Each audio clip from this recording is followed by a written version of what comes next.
வணக்கம். சாதாரண சளி, இருமலை போக்கக்கூடிய இந்த கஷாயம் இது எப்படி செய்கிறதுன்னு பார்க்கலாம். சித்திரத்தை, அதிமதுரம், ஓமவல்லி, துளசி, மிளகு இந்த 5 பொருள் தான். இது ஒன்றுமே சித்திரத்தை இருமலை போக்கும். அதிமதுரம் தொண்டையை நல்லா இதமாக்கும். மிளகு நம்ம எல்லை இராணுவ வீரர் மாதிரி நமக்கு எதிர்ப்பாற்றலை கொடுக்கும். இந்த காம்பினேஷன் ரொம்ப சூப்பராக இருக்கும். இதை நீங்கள் 2, 3 வேளை வச்சு 2 நாளைக்கு குடித்தாவே உங்களுக்கு சளி, இருமல் கம்ப்ளீட்டாக போயிடும். இது ஒவ்வொன்றையும் நம்ம என்ன பண்ணுறோம், ஃபஸ்ட்டு அதிமதுரத்தை ஒன்றையும் நல்லா அந்த சின்ன குடக்கல்லில் போட்டு நல்லா இடித்து எடுத்துங்க. மிக்சியில் போட்டால் மிக்சி பிளேடு உடஞ்சிரும். இது சித்திரத்தை வீட்டில் நீங்கள் கண்டிப்பாக எல்லாமே நம்ம வச்சுருப்போம். இல்லைன்னா எப்பயுமே இந்த வீட்டில் வாங்கி வச்சுங்க.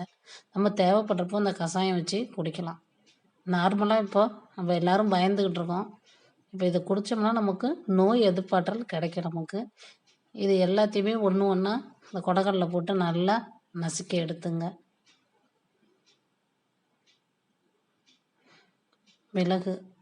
மிளகு தான் நமக்கு நோய் எதிர்ப்பாற்றலை கொடுக்கறது.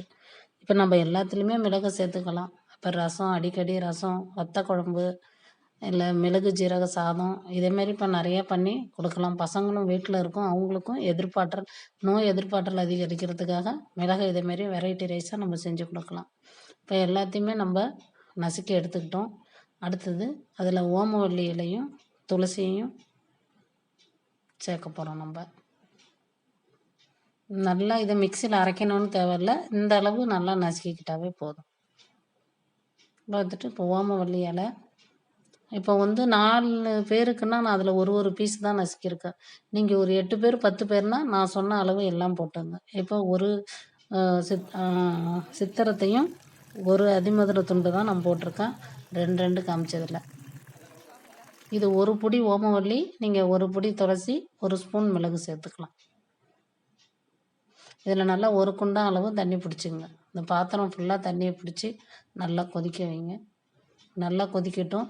இந்த தண்ணி இதில் பாதி அளவு வர்ற வரைக்கும் நம்ம நல்லா கொதிக்க வைக்கிறோம். மூடி கொதிக்க வைக்க வேணாம். நல்லா திறந்தே நல்லா கொதிக்க வைங்க. கொஞ்சம் கொதிக்க ஆரம்பித்தோன்னே நம்ம குறைச்சி வச்சுட்டா நல்லா அழகாக கொதித்து வந்துடும். இது நீங்கள் அப்படியே கூட குடிக்கலாம். இதில் லைட்டாக உப்பு கூட போட்டு குடிச்சிக்கலாம். இல்லை அப்படின்னா நாட்டு சர்க்கரை சேர்த்து குடிக்கிறதுனாலும் குடிக்கலாம். எதுவுமே போடாமல் கூட குடிக்கலாம். நீங்கள் இதில் கொஞ்சம் மஞ்சத்தூள் கூட நம்ம சேர்த்துக்கலாம். இதை நல்லா கொஞ்சம் சூடாக இருக்கிறப்ப, எதமாக இருக்கிற மாதிரி தொண்டைக்கு இருக்கிறப்பே நீங்கள் குடிக்கணும். ரொம்ப எனக்கு காரமே ஒத்துக்காது அப்படிங்கிறவங்க இதில் கொஞ்சோண்டு வெண்ணெய் சேர்த்து கூட நீங்கள் குடிச்சிக்கலாம். வயிற்றில் போய் அல்சர் பிரச்சனை உள்ளவங்க இதை ஒரு 2 நாளைக்கு 3 வேளை குடிங்க. ரொம்ப நல்லாயிருக்கும். நன்றி, மகிழ்ச்சி.